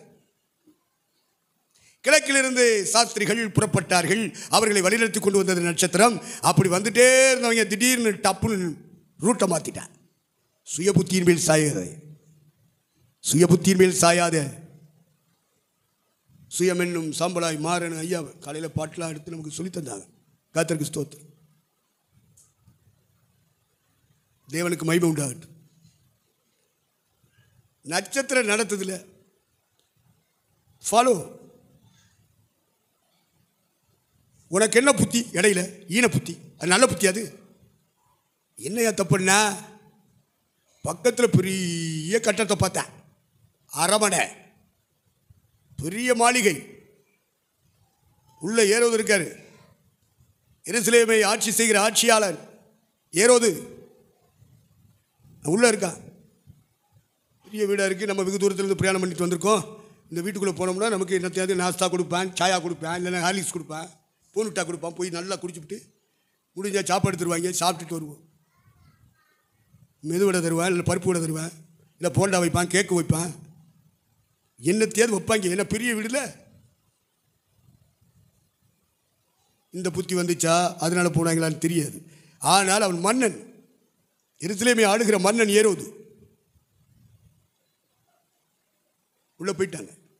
வரவேற்பு தடப்படலாம் இருந்திருக்கணும், இருக்கும். இவங்க போனதுனால இல்லை, யார் வந்தாலும் வெளியிடங்கள்லேருந்து, வெளிநாடுகளிலிருந்து, வெளி மாநிலங்கள்லேருந்து வந்துட்டா அவன் வரவேற்பான். அது அப்போ உள்ள கலாச்சாரம் பண்பாடு. இப்போ தான் எல்லாம் மாறிக்கிடுச்சு.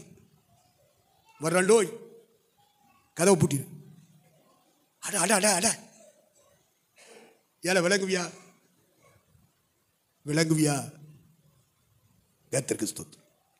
அப்போது இந்த ஆபிரகாம் கூட பாருங்கள், 3 பேர் வழிப்போக்கல் போயிட்டுருக்காங்க. மத்தியான வெயில், மரத்தடியில் உட்காந்துட்டு இருந்தான். ஓடி போய் மறிச்சிட்டான். எங்கேருந்து வரீங்களோ தெரியாது, வாங்க இந்த மரத்தில் நிழலில் கொஞ்சம் வெயிட் பண்ணுங்க அப்படின்னு சேரை தூக்கி போட்டான். உட்காருங்க. டப்புன்னு ஓடுனா. ஒரு ஆடுக்குட்டியா கண்டுக்குட்டி அடிச்சான். வீட்டை மாட்டை கூப்பிட்டான். 3 பேர் வந்திருக்காங்க, டப்புன்னு சப்பாத்தி போடு. கோதுமை மாவு தான் அவங்களுக்கு சாப்பாடு. வேக வேகமாக கண்டுக்குட்டியை அடித்து தோலை உரித்து அதை கரெக்ட் பண்ணி அதை சமைச்சு குமைச்சு நல்ல மனமாக நல்ல ருசியாக கொண்டு வந்து சாப்பாட்டை கொடுக்குறாங்க. கால் கழுவுறதுக்கு அவங்க கலாச்சாரத்தின்படி தண்ணி கொடுப்பான் ஃபஸ்ட்டு. அப்புறம் கையை கழுவுறதுக்கு தண்ணி கொடுப்பான். அப்புறம் உட்கார வச்சு அவங்களுக்கு சாப்பாடு கொடுப்பான். இதெல்லாம் வழிப்போக்கனுக்கு, ரோட்டில் போகிறவனுக்கு செய்யக்கூடிய பண்பாடு. அந்த பழக்க வழக்கம் அந்த காலத்தில் இருந்தவர்களுக்கு அப்படி, அந்த காலத்தில் இருந்தவர்களுக்குள்ள அந்த பழக்க வழக்கம் பண்பாடு இருந்தது. அப்போ ரோட்டில் போகிறவங்களை கூட வீட்டுக்குள்ளே கூப்பிட்டு வரவேற்று செய்கிறாங்க. பற்றிலா இது எங்கேயுமே இருக்கும். நல்லவன்ட்டே இருக்கும், கெட்டவன்ட்டே இருக்கும். ஏன்னா அவன் சமுதாயம் அப்படிப்பட்ட சமுதாயத்தில் அவன் பிறந்து வளர்ந்து வாழ்ந்ததுனால அந்த பழக்கம் இருக்கும். உள்ளே போயிட்டாங்க. வரவேற்பு நடந்தது. எங்கேருந்து வரீங்க, என்ன விஷயம், விவரத்தை சொல்லுங்க அப்படின்னு கேட்குறாங்க. கர்த்தருக்கு ஸ்தோத்திரம். யூதருக்கு ராஜாவாய் பிறந்திருக்கிறார் என்று நாங்கள் கண்ட நட்சத்திரம் சொல்லுகிறது. நாங்கள் ஆராய்ச்சியாளர்கள், நாங்கள் வான சாஸ்திரிகள், அஸ்ட்ரானமிக்கல். ஐயா ஆனந்த் ஐயா ஒரு தடவை ஆர்எஸ் போன இடத்துல செங்குடியில் வீட்டு கூட்டம் நடந்துக்கிட்டு இருக்கு. அது ஒரு கூட்டத்தில் போய் ஐயா போயிட்டு வாங்க. திரும்ப வந்து ஐயா சொன்னாங்க, அங்கே போனால் திடீர்னு இன்னொரு பாஸ்டர் வந்துட்டாருப்பா, அதனால் அவரை பேச விட்டேன். அவர் என்ன கிராம மக்கள் கூடி வர்றாங்க, எளிமையான மக்கள், அப்படின்னு அதுக்கு ஏற்றபடி கர்த்தருடைய வார்த்தை கொடுக்காம அஸ்ட்ரானமிக்கல் பேசுகிறாரியா அப்படின்னாரு. அதனால் சில பிரசங்கிமாரு பாட்டுமாரு அஸ்ட்ரானமிக்கல் பேசுவான். பாலங்கிசோ அப்படி பேசுகிறாரா தன்னுடைய மக்கள்கிட்ட? சவுத் கொரியா, தென் கொரியா அஸ்ட்ரானமிக்கல் பேசுகிறான். சூரியன் எவ்வளோ உயரத்தில் இருக்கிறது, பூமியிலிருந்து எத்தனை மைல் தெரியுமா, அந்த ஒளி எத்தனை வேகத்தில் கடந்து வருகிறது தெரியுமா, நட்சத்திரம் எவ்வளோ உயரமாக இருக்கிறது, சந்திரன் எவ்வளோ உயரமாக இருக்குன்னு கிட்டத்தட்ட 1 ஹவருக்குள்ளே முடிச்சிருக்காரு. கூட்டம் முடிஞ்சான். பெரிய பெரிய எஜுகேட்டட் பீப்புள் சவுத் கொரியாவில் பாலங்கிசோனுடைய பிலிவர்ஸ், அதில் ரொம்ப விஞ்ஞானிகள் ஆராய்ச்சியாளர்களாக இருந்திருக்காங்க. அவன் வந்து கேட்டிருக்கான், இதுதான் எங்களுக்கு பள்ளிக்கூடத்தில் கல்லூரியில் சொல்லிக் கொடுக்குறாங்களே, இதை கேட்கவா இங்கே வந்தோம். அவர் என்ன நினைக்காரு, சாதிச்சுட்டோம் பிரசங்கத்தில் அப்படின்னு நினச்சிட்டு இருந்திருக்காரு. ஒரே அடி. கர்த்தருக்கு ஸ்தோத்திரம். இதான் எங்களுக்கு கல்லூரியில் சொல்லிக் கொடுக்குறாங்களே, இதுதான் படிச்சுட்டு தானே நாங்கள் வந்திருக்கோம், இதை படிக்கவா சபைக்கு வந்தோம். அவர் உலகத்திலேயே பெரிய ஊழியக்காரன்னு பேர் வாங்கினவர் பால் யாங்கிசோ. இப்போ பேரை மாற்றிட்டாரு, டேவிட் யாங்கிசோ.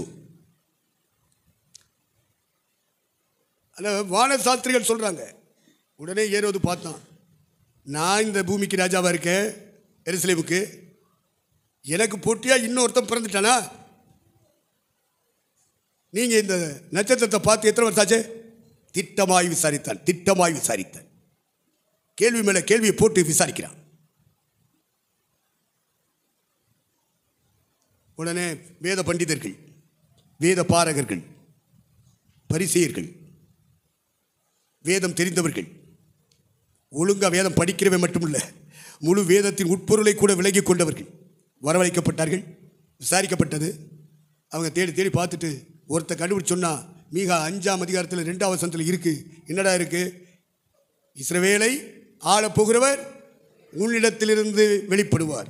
என்னப்பட்ட பெத்லகேமே,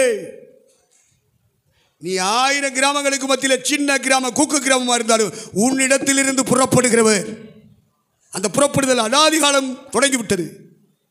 அவர் இஸ்ரவேலை ஆளப் போவார் என்று சொல்லி கொடுத்தாரு. உடனே ஏறது சொன்னான், ஐயா நீங்களும் அந்த பகவானை தரிசித்துட்டு எனக்கு சொல்லுங்க, நானும் போய் அந்த பகவானை தரிசிக்கணும்னு சொல்கிறான். உண்மையாது? குலகாரப்பய, நரிப்பய, ஏசுனாரி நரின்னு சொன்னார். உள்ள ஒன்று வச்சுட்டு வெளியே ஒன்று பேசுகிறாயா ஆளுகளுக்கு மத்தியில்? புறம்போக்கு நாயி. நான் அவனையெல்லாம் திட்டுகிறேன். கர்த்தருக்கு ஸ்தோத்திரம். இன்றும் நாளையும் மறுநாளும் நாம் நடமாட வேண்டும் என்று இயேசு சொன்னார். யாரிடத்தில் சொன்னார்? வந்து சொல்கிறான், ஒரு கூட்டம் வந்து சொல்கிறான், ஏரோது உங்களை கொலை செய்ய தேடிட்டு இருக்கா. உடனே சொன்னார் ஜீசஸ், இன்றும் நாளையும் மறுநாளும் தீர்க்கதரிசிகளில் ஒருவரும் மடிந்து போவதில்லை என்று நான் சொன்னதாக போய் அந்த நரிக்கு சொல்லுங்கன்னார். நாட்டை ஆளட்டியா, பாராளுமன்றத்தில் உறுப்பினர்களை நிறைய வச்சுக்கிறட்டு, மசோதாக்கள் தாக்கல் பண்ணும்போது மனுஸ்மிருதியினுடைய சட்டத்தை சட்டமாக்க வேண்டும் இந்திய மக்களுக்காக திட்டம் போட்டு மசோதாக்கள் தாக்கல் பண்ணட்டும். அதுக்கு ஜனாதிபதியினுடைய கையெழுத்தை வாங்கி விட்டார்கள். என்னதான் நடக்கும் நடக்கட்டுமே, 2024 என் தேவன் தலையிடப் போகிறார். எஸ்தரின் காலத்திலே ஆமானுடைய தலைமையிலே அவன் தான் உள்துறை அமைச்சர். அந்த காலகட்டத்தின் அனுமதி கொடுத்தவரும் ஒரே ஆளு. இந்த தேதியில் யூதனை பூரா கொள்ளலாம். 127 நாடுகளிலும் பரம்பி இருக்கிற யூத சமுதாயத்தை ஒரே நாளே கொண்டு வைக்க வேண்டும். அது ஆசை. அந்த ஆசை அன்னைக்கு உள்துறை அமைச்சராக இருந்தவன், நிர்வாகத்தின் தலைவராக இருந்தவன் ஆமா, அமித்ஷா எல்லாம் பேர் ஆமான்.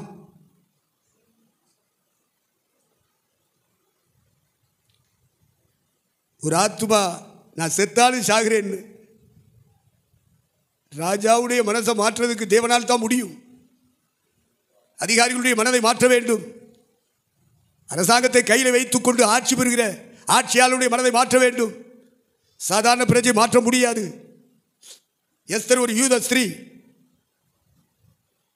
இத்தனாம் தேதி 127 நாடுகளையும் எங்கெங்கெல்லாம் யூத இருக்கானோ, பெந்தோஸ்காரர் இருக்கானோ அப்பதான் புரியும். அப்போ அவர்களை கொல்ல வேண்டும் என்று சட்டம் பாஸ் ஆகிருச்சு. ஜியோ போட்டா, மசோதா தாக்கல் பண்ணி சட்டத்தில் ஏற்றிட்டா, பிரசிடென்ட் கையெழுத்து போட்டாச்சு. ஒரே நாடு, ஒரே தேசம், ஒரே மொழி, ஒரே கலாச்சாரம், ஒரே பண்பாடு, ஒரே பாரம்பரியம் என்பதை முழு உலக மனித சமுதாயத்தில் கொண்டு போய் சேர்க்கணுன்றதுக்காக இந்த திட்டம் தீட்டப்பட்டு செயல்படுத்தப்பட வேண்டும் என்று தேதி குறிக்கப்பட்டது. அதே தேதியில் நான் செத்தாலும் சாகிறேன்னு 3 நாள் முழங்கால் போட்டால அவள் ஃப்ரெண்டோட எவ்வளோ அழுதுருப்பா, கதறி இருப்பா, கண்ணீர் வடிச்சிருப்பா. அந்த ஜெபத்தை கர்த்தர் கேட்டார். 127 நாடுகளின் தலைவனையே கர்த்தர் அசைச்சிருப்பார். ஆனால் 127 நாடுகளிலே ஒரு நாடு இந்தியா. அது எஸ்தர் முதல் அதிகாரத்தில் இந்தியானே பதிவாயிருக்கு. கர்த்தருக்கு ஸ்தோத்திரம். இது ஒரு நாடு. 127 நாடுகளை ஒன்று போல் ஆளுகிற ஆட்சி செய்கிறவனுடைய மனதை கர்த்தர் மாற்றக்கூடுமானால் அந்த ஆட்சியின் மத்தியிலே என்னென்ன திட்டங்கள் எல்லாம் சட்டங்களாக்கப்பட்டதோ அந்த சட்டங்கள் செயல்படுவதற்கு முன்னமே கர்த்தர் இறங்கிவிட்டார். அது ஒரே காரியம், ஒரு முழங்கால் போராட்ட ஜெபம், யுத்த ஜெபம். நான் தேவனிடத்தில் போராடுகிறது போல நீங்களும் என்னோடு கூட போராடுங்கள்.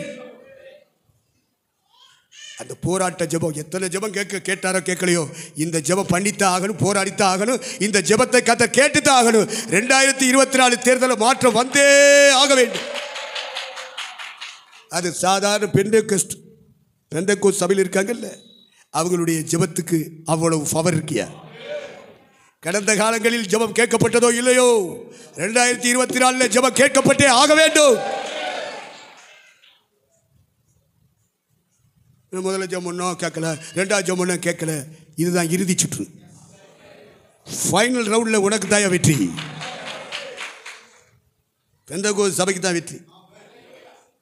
ஆனால் கர்த்தர் அந்த வெற்றியை நம்முடைய கரங்களில் தருவதற்கு நம்முடைய ஜெபத்தை எதிர்பார்க்கிறார், உபவாசத்தை எதிர்பார்க்கிறார்.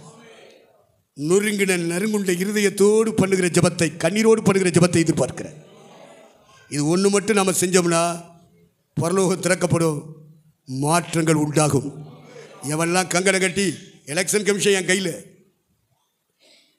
ஜட்ஜு, லாயர் எல்லாம் என் கையில், இடி என் கையில், சிபிஐ என் கையில், எல்லாம் ஏன்ட்ட இருக்கு. அதனால 2024 நான் தான் சொல்லிட்டு இருக்க முடியல.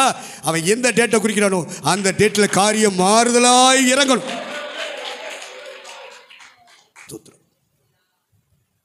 ஆகவே கர்த்தருடைய தாசன்பார்கள், கர்த்தருடைய ஊழியர்கள், திருச்சபை தலைவர்கள், உங்களுடைய ஜெபங்களின் நடுவிலே, ஊழியங்களின் நடுவிலே இந்த தேசத்தின் நன்மையை கருதி எதிர்காலத்திலே வரப்போகிற ஆட்சி சுவிசேஷத்தை உயர்த்துகிறதற்கு தடையில்லாத ஆட்சியாக இருக்க வேண்டும். திருச்சபை மக்கள் ஒன்று கூடி அவரவர் இடத்திலே விடுதலையோடு பயமில்லாமல் கர்த்தரை ஆராதிக்க வேண்டும். அதற்கு அனுகூலமாக இருக்கிற ஆட்சியாளர்களை கர்த்தர் கொண்டு வர வேண்டும். எதிராக இருக்கிறவர்கள் தூக்கி எறியப்பட வேண்டும். அது உங்கள் முழங்காலி, என் முழங்காலுக்கு அந்த பவர் இருக்கு. உன் கண்ணீர், என் கண்ணீருக்கு அந்த பவர் இருக்கு. நீ நான் ஒரு நேரம் சாப்பிடாம இருந்து கர்த்தருடைய சமூகத்தில் கையை உயர்த்தும் போது அது பவர் இருக்கு. அவங்க குறிக்கிற எலெக்ஷன் கமிஷன் குறிக்கிற அந்த டேட்டில் காரியம் மாறுதலாய் மாற வேண்டும். கர்த்தர் இதுவரைக்கும் ஜெபத்துக்கு பதில் தராவிட்டாலும் இனிமேல் நாம் ஜெபிக்கிற ஜெபங்களுக்கு கர்த்தர் பதில் தந்தே ஆக வேண்டும். அவருக்கு வேற வழி தெரியாம நம்ம ஜெபத்தில், கண்ணீரில், உபவாசத்தில் சிக்கணும். யாரு? அவர். அப்படி சிக்கிட்டார் வைங்க. யாக்கோபு ஒரு நைட்டு பூரா தூக்கு கை இல்லாமல் ஜெபம் பண்ணானா? எல்லாத்தையும் அக்கறைப்படுத்திட்டு ஜெபம் பண்ணானா? ஜெபிச்சு இருக்கிறான், விடிய போகுது. அவ்வளோ ராத்திரி பூரா தூங்காமல் கண்ணெல்லாம் செவந்து மனுஷன் குடும்ப கோத்திரத்தை எல்லாம் அக்கறைப்படுத்திட்டு, சம்பாத்தியத்தெல்லாம் அக்கறைப்படுத்திட்டு உட்காந்து அந்த ஆத்தாங்கிற ஓரத்தில் உட்காந்து சிங்கிளாக ஜெபம் பண்ணான். ஐயா, அதான் ஆல்நைட் ப்ரேயரு இப்போ வைக்கிறாங்களே நம்ம சகோதரர்கள். அது ஆல்நைட் ப்ரேயர் இல்லை, அது வாட்ச் நைட் ப்ரேயர். விழிப்பு ஜெபம்னு சொல்லுவேன். 10 மணிக்கு வருவான், 11:30 மிச்சர் காப்பி குடிப்பேன். அடுத்து ஒரு பிரசாதத்தை கேட்பான், தூங்கிடுவேன். இது இந்த காலம். அந்த காலம் சிங்கிள் மேன். இணைந்து ஜெபிக்க ஆட்கள் கிடையாது. கொட்டி மியூசிக் வாசித்து பாட்டு பாட ஆட்கள் கிடையாது. இரவு முழுவதும் ஜெபம் பண்ணுறான். அப்படி ஜெபிக்கும் போது கர்த்தருடைய சமூகம் இறங்கிட்டே இருக்கியா? ஏன்னா தேவ சமூகம் இறங்கிருச்சு, ஜெபம் ஓடிக்கிட்டே இருக்கு. விடிகிற நேரம் வந்துருச்சு, சூரியன் உதிக்க போகுது. அப்போ ஆண்டவர் சொல்கிறாரு, கர்த்தருடைய தூதர் பேசுகிறாரு, எப்பா விடிய போகுது, நான் போகணும், இங்கே நிற்கக்கூடாது, எனக்கு நேரம் ஆச்சு, போகிறேன், விட மாட்டேன். என்னை ஆசீர்வதித்தாலுடைய நான் உம்மை போக விட. அப்படி இரவெல்லாம் ஜெபம் பண்ணால அந்த ஜெபத்துக்கு பேர் ஐயா போராட்ட ஜெபம்.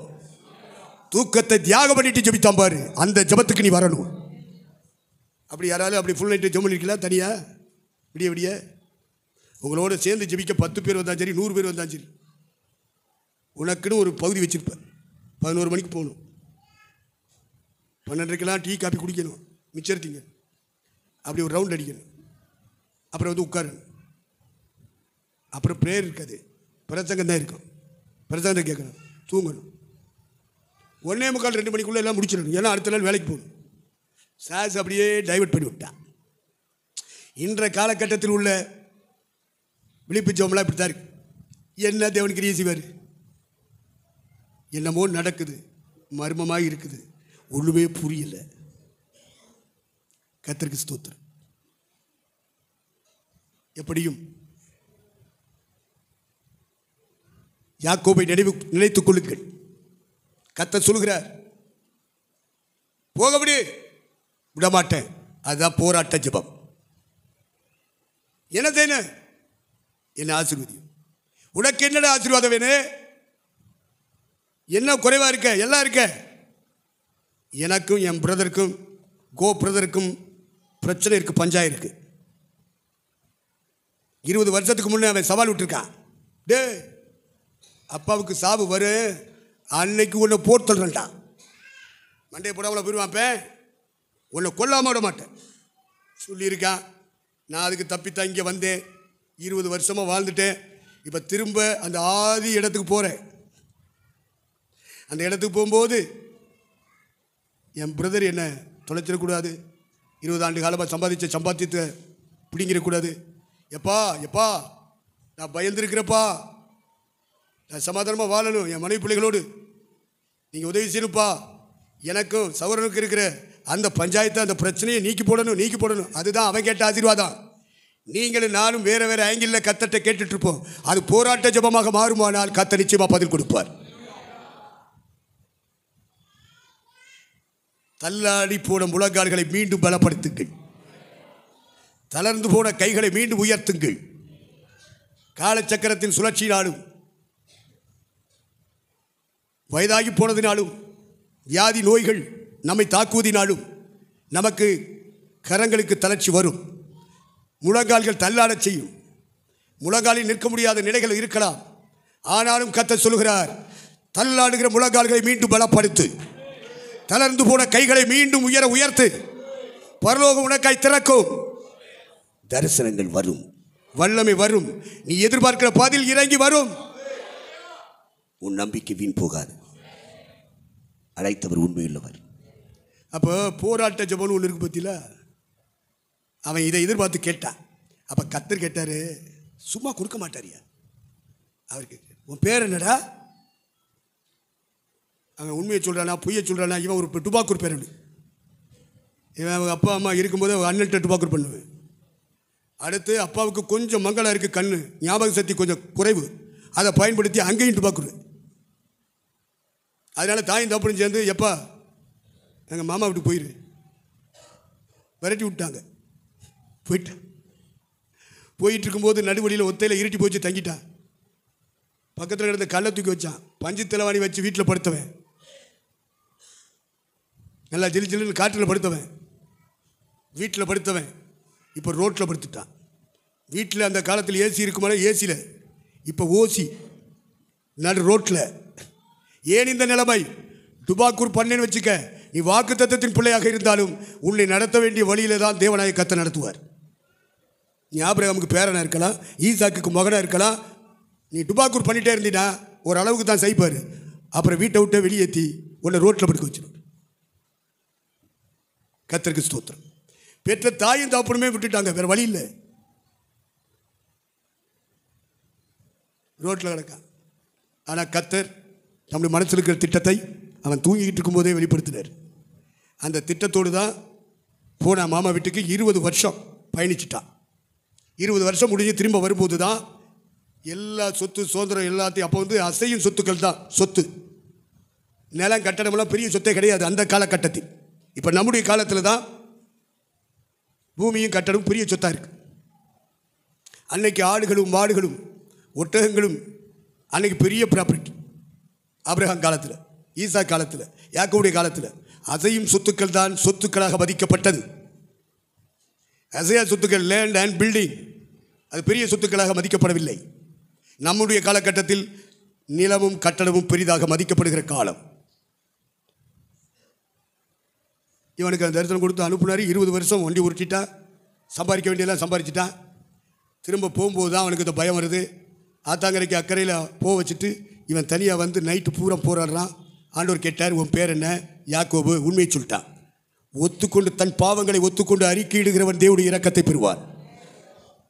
யாக்கோபு என்று சொன்னால் நான் திருடன் தான், நான் எத்தன் தான் சாமி, நான் திருடன் தான், நான் பொய் கொல்லி தான், நான் கொல்லி குடிக்கிறவன் தான், நான் முடிச்ச உக்கிறவன் தான், நான் அவன் தான் இவன் தான்.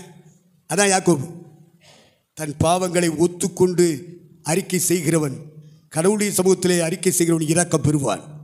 மறைக்கிறவன் வாழ்வடைய மாட்டான். அறிக்கை செய்கிறவனும் விட்டுவிட தீர்மானிக்கிறவனும் தெய்வத்தினுடைய இரக்கத்தை பெறுவான். அந்த இடத்துல பெற்றுக்கொண்டார். அப்போ ஆண்டவர் ஒரு வார்த்தை சொல்லுவார். அதுக்கு தான் இவ்வளவு நேரம் எடுத்தேன். என்ன சொல்லுவார் தெரியுமா? நீ மனுஷரோடும் தேவனோடும் போராடி போராடி போராடி இப்ப என்னோடும் போராடி நீ மேற்கொண்டாயே. அழைக்கப்பட்டவர்கள், தெரிந்து கொள்ளப்பட்டவர்கள், உண்மையுள்ளவர்கள் அவரோடு கூட இருக்க போகிறார்கள். தேவனுக்கு மகிமை உண்டாகட்டும். போராட்ட காலம், கொஞ்ச காலம் பாடு அனுபவிக்கிற உங்களை குடும்பத்தோடு, பிள்ளைகளோடு, கணவனோடு, மனைவியோடு, உங்களுக்கு தரப்பட்ட திருச்சபை மக்களோடு, சுவிசேஷத்தோடு, ஊழியத்தோடு பாடுகளை அனுபவிக்கிற உங்களை அவர் சீர்படுத்திக் கொண்டே வருகிறார். எந்தெந்த இடத்திலே நீங்கள் வலுவுகிறீர்களோ அந்த இடத்திலே கர்த்தர் உங்களை வலுவாதபடி காக்கப் போகிறார். எந்தெந்த இடங்களிலே பலவீனப்பட்டீர்களோ மாம்சத்திலும் ஆவியிலும் அந்த இடங்களிலே பலவீனங்களை அகற்றி, நீ பலவீனப்படும் பொழுது என் பலனை அனுப்பி நான் உன்னை பலப்படுத்துவேன் என்று சொன்னாரே, சொன்னவர் உண்மையுள்ளவர். உன் பலவீன நேரங்களில் என் பலன் வரும், என் கிருபை உனக்கு போதும். நிச்சயமாக கர்த்தர் தாக்குவார். அழைத்தவர் உண்மையுள்ளவர். ஆகவே ஆபிரகாம் ஆரானிலே தங்கினது போல சில வசதி வாய்ப்புகள், நம்முடைய விருப்பங்கள் நிறைவேறுகிற இடம்தான் கர்த்தர் காண்பித்த இடம் என்று அமர்ந்து விடக்கூடாது. அதையும் கடக்க வேண்டும் என்று கர்த்தர் சொல்லுகிறார். அந்த வசதி வாய்ப்புகளும் அனுகூலங்களையும் தாண்டுகிற ஒரு இடத்திலே கர்த்தர் எதிர்பார்த்திருக்கிறார். நட்சத்திரத்தை ஃபாலோ பண்ணி வந்தவர்கள் திடீரென்று அரமனைக்குள்ளே புகுந்தது போல சூழ்நிலைகளின் வழியை சுற்றி இருக்கிற பிரச்சனைகள், பாரங்கள், பாவங்கள் இவைகளினாலே இழுக்கப்பட்டு சுயபுத்தியை சார்ந்து போயிருந்தால் திரும்ப வெளியே வந்துவிட வேண்டும். சிக்கியிருந்தால் அந்த சிக்கலில் இருந்து வெளியே வந்துவிட வேண்டும். வந்தால் அந்த நட்சத்திரம் உனக்காக வெயிட் பண்ணும். அந்த நட்சத்திரத்தை கண்டபோது மிகுந்த ஆனந்த சந்தோஷம் அடைந்தார்கள். ஆனந்தம்னா என்ன, சந்தோஷம்னா என்ன தெரியாது. அதெல்லாம் தமிழ் வார்த்தை, அது தமிழ் பண்ணிட்டு தான் தெரியும். கர்த்தருக்கு ஸ்தோத்திரம். இப்போ நட்சத்திரம் ஒன்று வழி நடத்துகிறது பார்த்தீங்களா? இதுபோல வழி நடத்துகிறவர்கள் இவ்வளவு காலம் அவன் கிழக்கில் இருந்து இவ்வளவு தூரம் கூட்டிகிட்டு வந்திருக்கு. அரமனையை கண்டவனை போயிட்டானே, இவன் விளங்குவானா அப்படின்னு சொல்லக்கூடாது. இவன் நாசமாக போவான் சபிக்கக்கூடாது. அப்போ என்ன செய்யணும்? வெயிட் பண்ணு, வெயிட் அண்ட் சி, பொறுத்திருந்து பார். போனவன் திரும்பி வருவான். எந்தெந்த எல்லைக்குள்ளே அவன் போயிட்டானோ நம்மளை விட்டுட்டு, அவன்லாம் திரும்பி வருவான். விசுவாசிக்கிறியா? கல்லறைக்கு போயிட்டானே, அவன் எப்படியா வருவான்? நீ விசுவாசித்தால் தேவனுடைய மகிமையை காண்பாய். அவரெல்லாம் செய்ய போறாரு, நீ நானுமா சாதிக்க போறோம்? கர்த்தர் தான் நம்மளை கொண்டு சாதிக்க போறாரு. எல்லாம் அவருடையது, எல்லாம் அவருக்காக. அதனால போயிட்டான் நாதம் போட்டு சொல்லாதீங்க. சொல்லி இருந்தாலும் பிரச்சனை இல்லை. ஆண்டவர்கிட்ட அவனுக்காக அழுங்க, ஜெபம் பண்ணுங்க. கர்த்தர் கிரியை செய்வார். போனவன் திரும்பி வருவார். போனவன் போனாண்டின்னு பாடிக்கிட்டு இருக்கக்கூடாது. வந்தாலும் வருவாண்டின்னு சேர்த்து பாடணும். சேர்த்து பாடு. வருவான் வடிவேலன். கர்த்தருக்கு சொத்துறான்.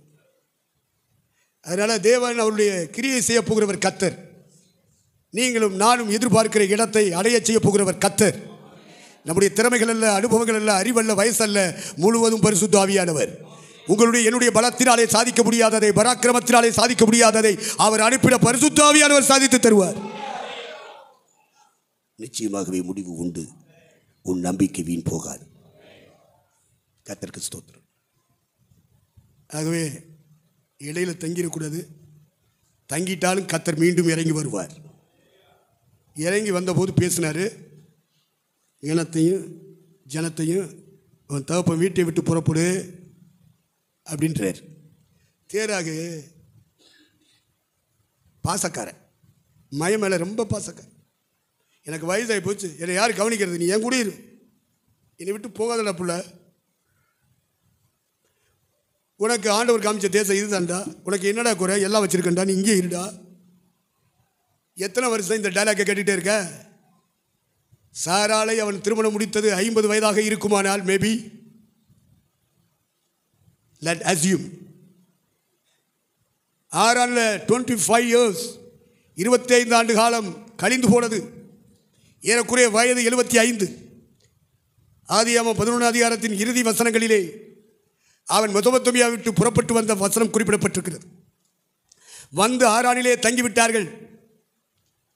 ஏறக்குறைய 25 ஆண்டுகள், வயது 75. 25வது வயது வரைக்கும் கர்த்தர் வெயிட் பண்ணார். திரும்பவும் அவனோடு இடைப்பட்டார். தகப்பன் வீட்டை விட்டு புறப்படு என்று சொன்னார். புறப்பட்டான். கானானுக்கு போகும்படி புறப்பட்டான்.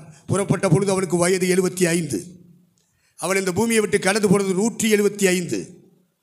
அவனுடைய மகன் இந்த பூமியை விட்டு வாழ்ந்து முடித்தது 180. அவருடைய பேரன் இந்த பூமியை விட்டு கடந்து போனது 147. இப்படி வரலாறுகள் பதிவாயிருக்கிறது வேதாகமத்தில். ஆனால் உங்களுக்கு எனக்கு எங்கே எழுத போகிறாங்களோ தெரியாது, எப்படி எழுத போகிறாங்களோ தெரியாது. ஒரு காலத்தில் வாழ்ந்தவங்க வரலாற்றையெல்லாம் எழுதி வச்சாங்க, நம்ம படிச்சுக்கிட்டு பேசிக்கிட்டு சிந்திச்சுக்கிட்டு இருக்கோம். ஆனால் இதில் சொல்ல வேண்டிய விஷயம் சொல்லி முடிக்கிறேன்.